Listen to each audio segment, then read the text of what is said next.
திமுக எப்போதும் பாஜகவை வந்து குறை சொல்கிறேன். என்ன உள்நோக்கு சார்? உண்மையிலேயே பாஜக இல்ல, அது வெளிப்படையா குறை சொல்லும். உள்ளுக்குள்ள இவங்களுக்குள்ள ஒரு அண்டர்டீலிங் இருக்கு. உதாரணத்துக்கு பார்த்தீங்கன்னா, நிதி ஆயோக் கூட்டத்துல வந்து திமுக வந்து கடந்த 3 ஆண்டுகளா போகல.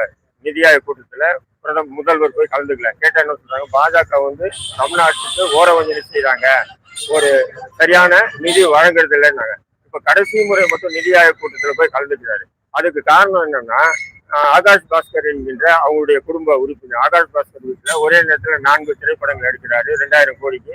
அது அமலாக்கத்துறை அங்க ரைடு போகும்போது அடுத்தது உதயநிதி ஸ்டாலின் தொடர்ந்து மு.க. ஸ்டாலின், இப்படி அந்த ரைடு வருன்றதுக்காக தான் சந்திரபாபு நாயுடு மூலியமாக இவங்க என்ன பண்றாங்க, நேரா போய் டெல்லியில போய் நிதி ஆயோக் கூட்டத்துல கலந்துக்கிட்டு பிரதமர் கிட்ட ஒரு காம்ப்ரமைஸ் ஆகுறாங்க.